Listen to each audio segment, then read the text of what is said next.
Partimos para a análise, são nossos convidados Luís Ribeiro, jornalista da Visão e comentador SIC, e Alexandre Guerreiro, jurista e comentador SIC. Boa noite aos dois. Boa noite. Muito obrigada por terem vindo a este Jornal do Domingo. Vou começar por si, Alexandre Guerreiro. A filha de Alexander Dugin morreu ontem no carro do pai, que explodiu em Moscovo. Alexander Dugin é próximo de Vladimir Putin. É questionável o grau de proximidade e de influência que tem no presidente russo, mas é um homem relevante para a sua ideologia. Terá sido um engano ou não? Há relatos que apontam nesse sentido, que o alvo seria Alexander Dugin e não a filha de 30 anos.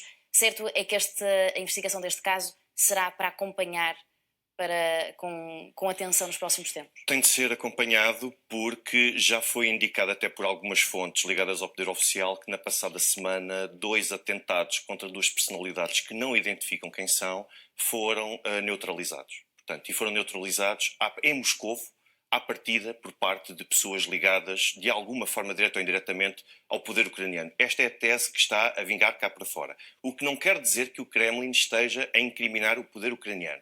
Aliás, até o momento não existe nenhuma declaração oficial a sugerir quem é que possa ser o autor deste atentado. Porquê?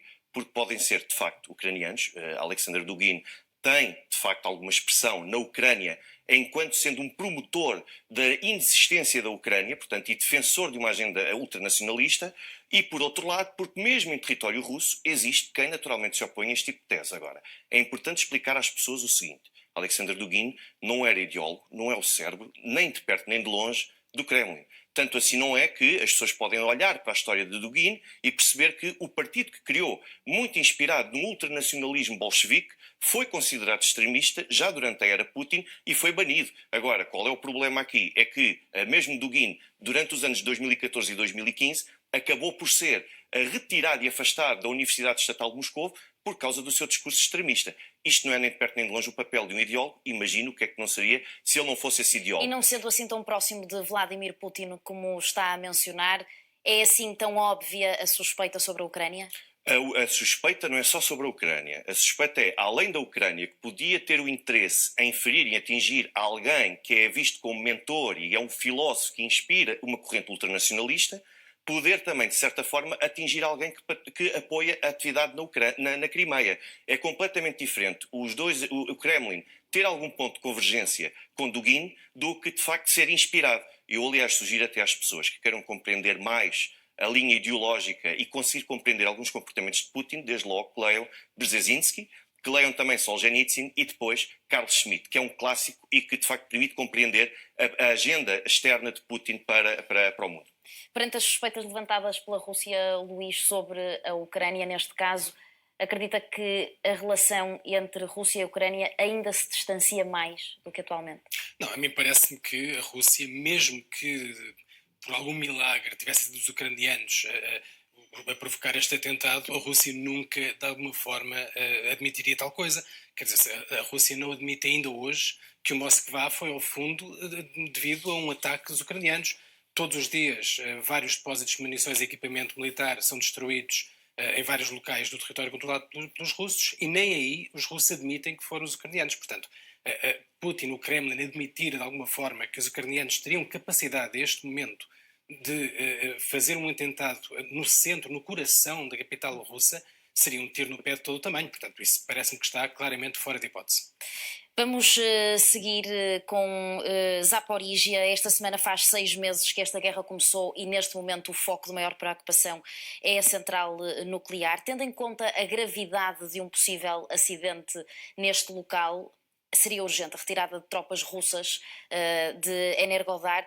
A Rússia poderia fazer isso a troco de quê, Alexandre Guerreiro, a seu ver? Eu acho que é impossível que a Rússia possa fazer isso neste momento por um motivo muito simples. Ao abrigo do direito internacional humanitário, existe uma obrigação de proteger infraestruturas críticas, incluindo infraestruturas militares. O artigo 56 do primeiro protocolo associado às Convenções de Genebra de 1949 é bastante claro quanto a essa questão. Ou seja, diz mesmo que há uma obrigação de manter protegidas as instalações. Diferente é fazer uso militar dessas instalações para conduzir ataques contra o lado inimigo.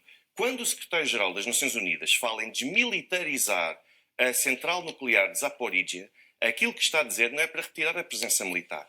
É para dizer para que nenhuma das partes faça uso para fins militares daquela central. E a verdade é que nós temos vários ataques conduzidos pelo lado ucraniano no sentido de tentar afastar e retirar, junto do controle da central de Zaporizhia, o lado russo. Isso parece-me óbvio. Os russos não se iriam atacar eles próprios. Isto seria absolutamente estúpido, não faz sentido. Portanto, e agora, o que é certo é que temos aqui um lado que está a violar o direito internacional humanitário. Está a atacar uma infraestrutura que expressamente está proibida pelo primeiro protocolo adicional às Convenções de Genebra de 1949. Isto é evidente. Agora, tem de se manter essa proteção. Há bocado passaram ali umas imagens que têm sido difundidas sobre os supostos veículos militares e carros de combate supostamente russos que estão a ser utilizados naquelas instalações. Por amor de Deus, aquilo não são sequer veículos militares. Aquilo são veículos utilizados pela Guarda Nacional Russa, GAZ 3309, podem procurar, e que são utilizados para fazer as rondas ao perímetro para conseguir assegurar que, de facto, as questões de radiação estão controladas, que estão também as infraestruturas protegidas contra invasores externos. Portanto, vamos pôr as coisas no sítio certo, têm de ser protegidas. Se os russos retirarem, aquela zona vai passar a ser uma no man's land. Qual é a sua opinião, Luís Ribeiro? Bom, é verdade que uma central nuclear tem de ser protegida, mas deve ser protegida pelo país que tem jurisdição sobre essa central nuclear, que é a Ucrânia. Quer dizer, dizer que a Rússia tem a obrigação de proteger a central nuclear ucraniana não faz sentido, porque a central nuclear é ucraniana. Quanto aos ataques, quer dizer, parece mais do que óbvio, isso já mais documentado, que há ataques a partir das imediações da central, se não mesmo a partir da central. Quer dizer, portanto, o que a Ucrânia está a tentar fazer, parece-me que não atingiu a central de maneira nenhuma, está a tentar acertar nos veículos militares, nas peças de artilharia que estão perto da central. Não está a apontar, que é um trabalho arriscado. arriscado. É arriscado, sim, claro que é arriscado. E tem material com muito, essa precisão? É muito fácil. Bem, a Ucrânia tem, a Rússia não tem, aparentemente. É muito fácil isto ser resolvido. A Rússia, o exército russo, por simplesmente abandonar a central e ir para uma zona que não ponha a central em risco. E considera também, como Alexandre Guerreiro, impossível disso acontecer neste momento? Não, neste momento e até o que me preocupa é outra coisa. O que me preocupa é que isto possa ser, a central nuclear possa ser usada para um atentado.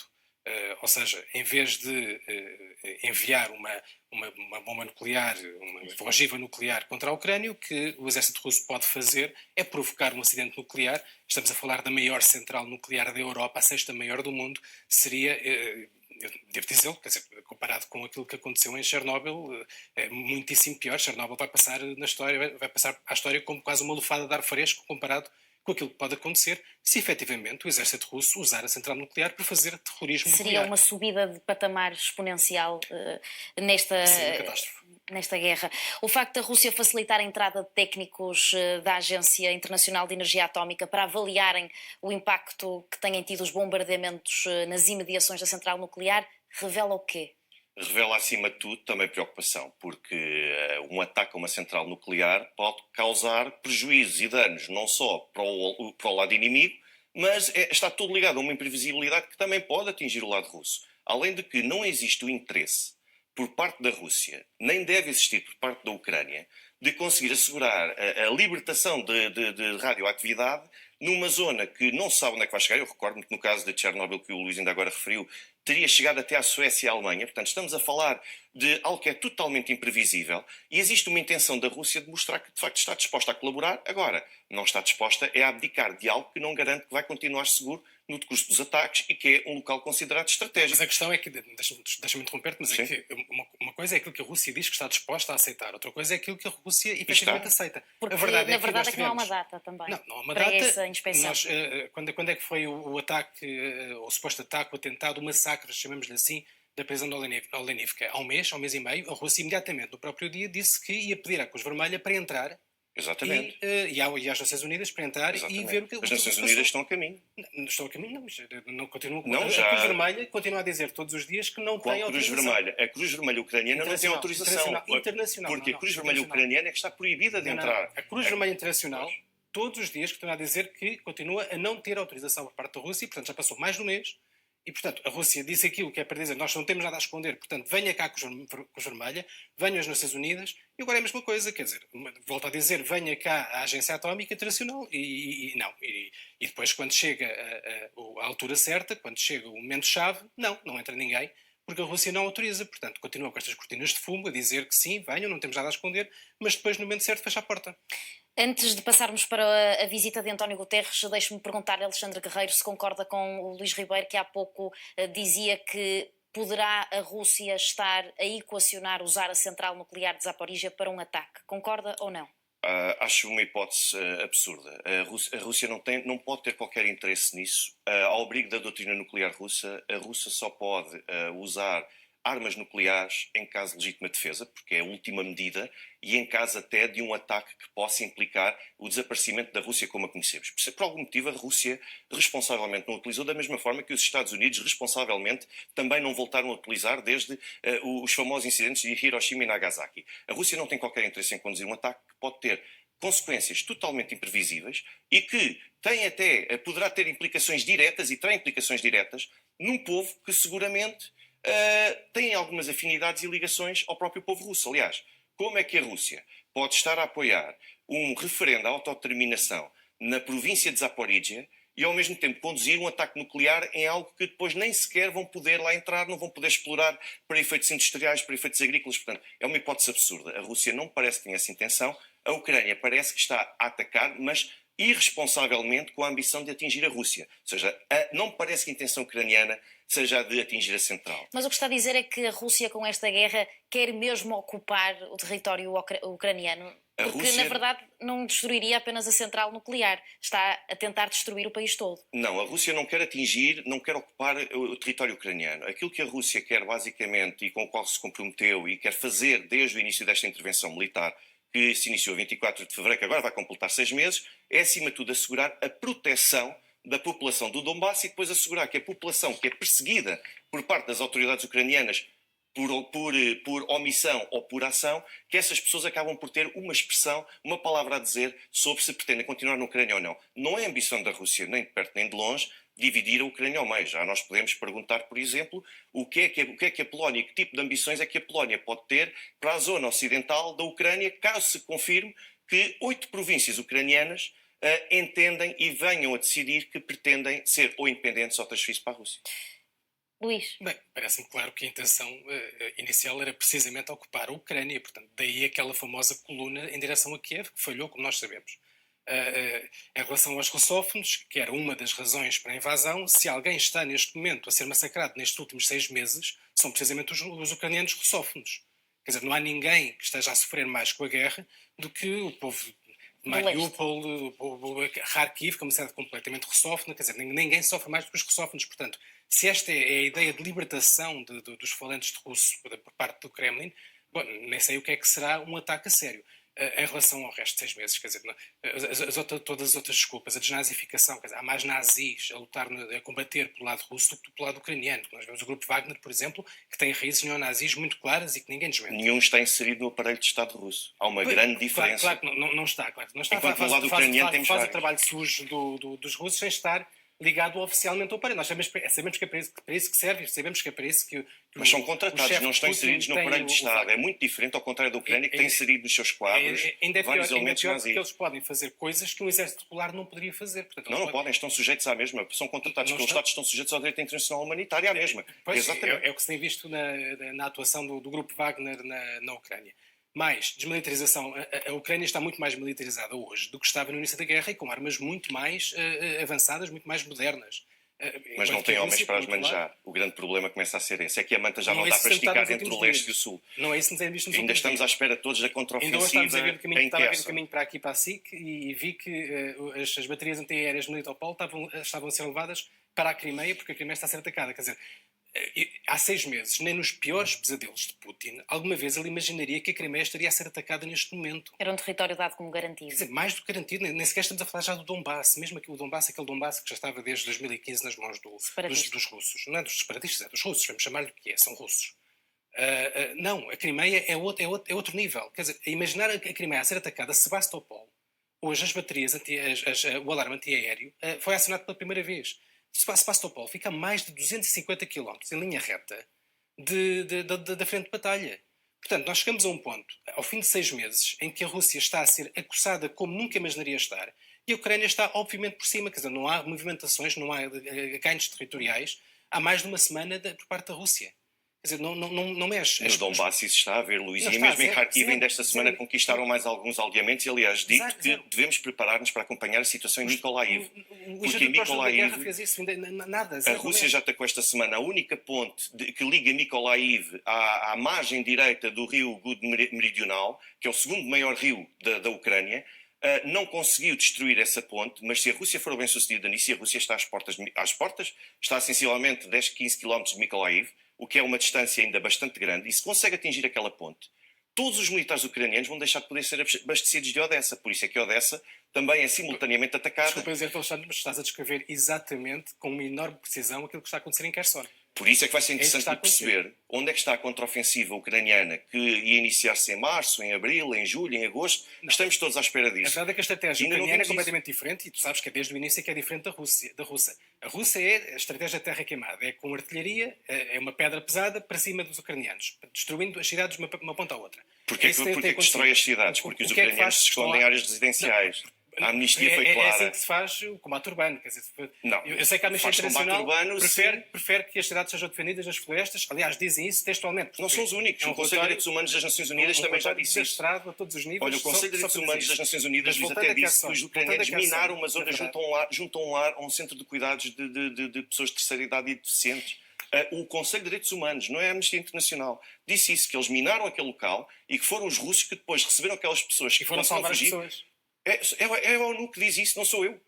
Olha, sabes o que é Não contra, sou contra o eu. direito internacional, por exemplo? Diz. Uma das coisas que a Amnistia Internacional diz é que as zonas residenciais não foram evacuadas. Exato, Pois. com toda a razão. Por toda a razão, não. Para já a Ucrânia tenta fazer com que as pessoas saiam dos locais. Mas mais do que isso, sabes o que é contra o direito internacional, contra a Convenção de Genebra? É obrigar as pessoas a sair das suas casas. Portanto, o relatório da Não Amnistia se for Internacional temporariamente. é de tal forma... Vamos avançar. de tal Não se forma for temporariamente, extraordinariamente mal feito, que vai ao ponto de... Não é isso que o direito tentar- internacional diz. É exatamente isso que o direito internacional Não, diz. não é onde? que as- Onde é que o direito internacional diz isso? O direito internacional diz que existe o dever de proteger as populações. Sim, mas não podem ser retiradas à força. Podem ser retiradas Não podem. temporariamente, Não desde que podem. exista a perspectiva Carreiro, de vamos regressarem. olhar Tu para... sabes isso. E por isso mesmo, À força não podem. por saber isso, podem retirar exatamente temporariamente. tu sabes que não podem. Eu sei que podem temporariamente. temporariamente, não podem- não Desde que podes exista a obrigar as perspectiva de pessoas, não há. regressar. Não há. Vamos olhar para a visita de António Guterres à Ucrânia. Mostrou-se emocionado ao testemunhar presencialmente a exportação de cereais.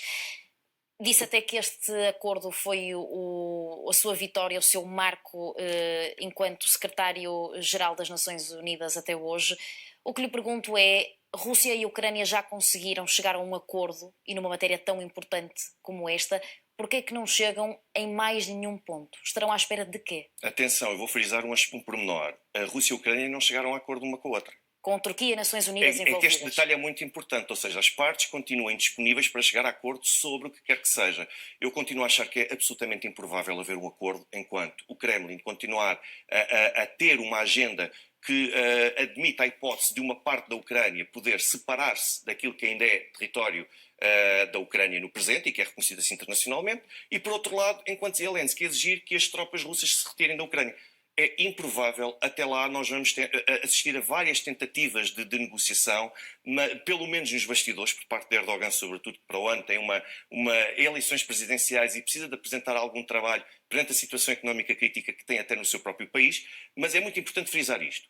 Dos 12 navios que já zarparam dos portos ucranianos com cereais, um foi para a China, os outros foram para Líbano, um deles até foi recusado, Reino Unido, Itália, Irlanda. Eu pergunto, onde é que estão os cereais para os países subdesenvolvidos que comprometeram que iam ser Ainda ontem fui para a África. Ontem foi um para a África. Então, Os 12 primeiros. Mas calma, os 12 primeiros foram para onde? Os outros 12. E foram para a Turquia, inclusivamente. Há registro de que já saíram quase 30 navios dos portos Certo? ucranianos. E todos os primeiros que saíram, porque é que foram primeiro para países que não são países subdesenvolvidos, Então, mas, e alguns deles até recusam. sabes como é que vai ser o comércio internacional? Quer dizer, até podem ter ido para aqueles países para compensar o que aqueles países mandaram para a África, por exemplo. Quer dizer, isso não é assim Não, que não funciona assim, porque As coisas não a vão justificação- diretamente para Não, a justificação das Nações para a Unidas é origem. que os cereais corriam risco de se deteriorar. Ora bem, nós temos o Egito, que é o maior importador a nível mundial de trigo. Por que motivo é que o Egito está assim tão carente de trigo, recusou e anulou o contrato que tinha celebrado com a Ucrânia e celebrou um contrato com a Rússia? Por exemplo. Ou Sim, seja, isso foi logo primeiro, sim, e depois outro aspecto, aliás, o Expresso até o noticiou aqui há uns dias, por que motivo é que os preços continuam a não diminuir, apesar de já terem sido celebrados esses acordos? Bem, Luís são Ribeiro, poucos deixa-me navios. também ouvi-lo sobre negociações que estão paradas, pelo menos publicamente não há avanços. Zelensky reafirmou esta semana que só se senta à mesa com a Rússia quando desocupar a Ucrânia. Qual é o seu ponto de vista? Há esperança da Ucrânia ganhar a guerra?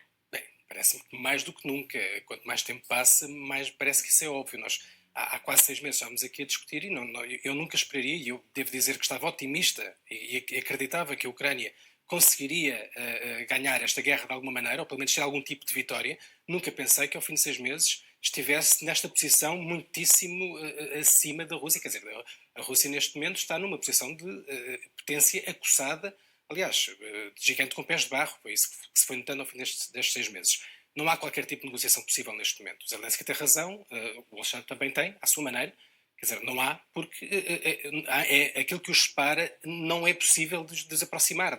Não é. Quer dizer, neste momento, Putin não está numa situação.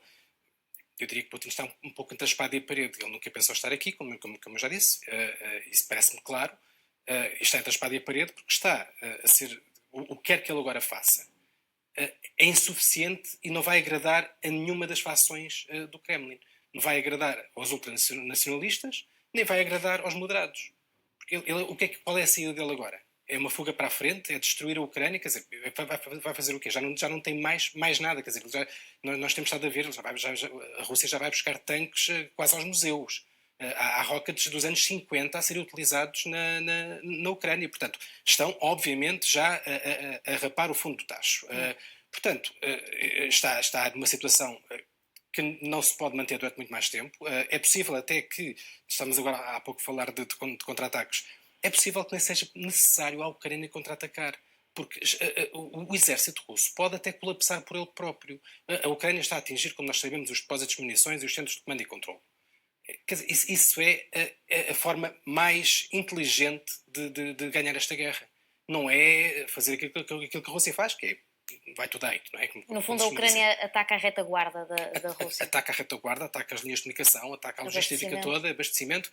Portanto, a Rússia, e isso vê-se pelos mapas da última semana, as explosões do lado no sul, próximo, portanto, de Mykolaiv e de Kherson, do lado controlado pelos ucranianos, são muito menores hoje do que já são as do lado russo. Isto é incrível. Há um mês nunca se pensaria que isto fosse possível. Olhando para os mesmos mapas, nunca se pensaria que chegássemos a um ponto em que a Ucrânia já consegue atingir mais alvos do lado controlado pelos russos do que os russos, com a sua super artilharia, conseguem atingir do lado ucraniano. Portanto, é verdade que a estratégia ucraniana está a funcionar e é muito possível que o exército russo acabe por colapsar por ele próprio, e nós temos estado a ver vários episódios de guerras internas que metem entre fações diferentes do exército, etnias diferentes, chechenos, mais o grupo Wagner, mais o exército regular russo, vários incidentes em que houve mortos dentro do exército russo. Portanto, é isto que eu digo. É possível que a Ucrânia nem sequer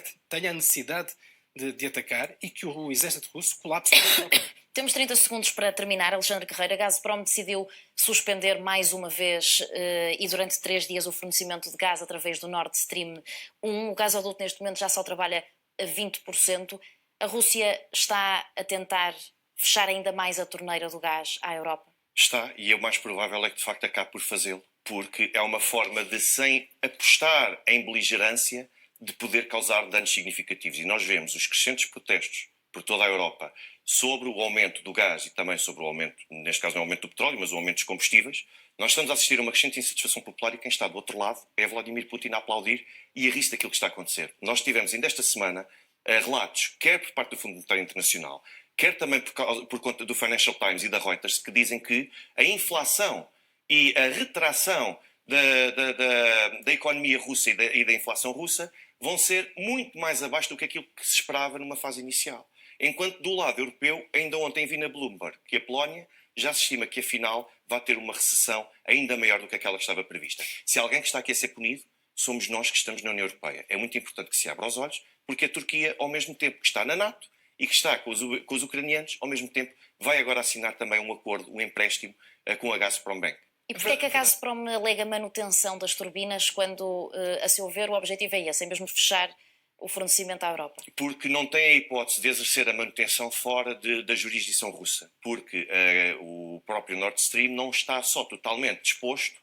numa área que seja controlada e que esteja sob a jurisdição russa, ao contrário do Nord Stream 2, que aí sim isso pode assegurar essa manutenção completa. Luís, 10 segundos para terminar. Muito rapidamente, em relação a esta questão da energia, a verdade é que o combustível hoje está aos preços de janeiro, portanto, aos preços anteriores à guerra. E o gás? O gás está mais caro, nós sabemos que está Muito mais caro. mais. A verdade é que isto vai ser feito com dor.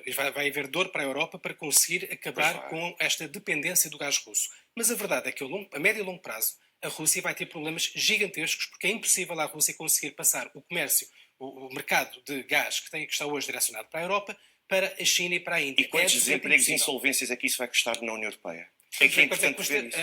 A prazo, a Rússia não tem nada. A Rússia não produz nada. A única coisa que a Rússia tem são o gás, o petróleo e o carvão. E é isto que vende. E, portanto, quando deixar de vender isto, porque a União Europeia se torna independente, a Rússia vai demorar décadas a reerguer-se. E é assim que terminamos a nossa conversa. Luís Ribeiro, Alexandre Guerreiro, muito obrigada por terem vindo ao Jornal de Domingo, que faz agora um curtíssimo intervalo. Até já.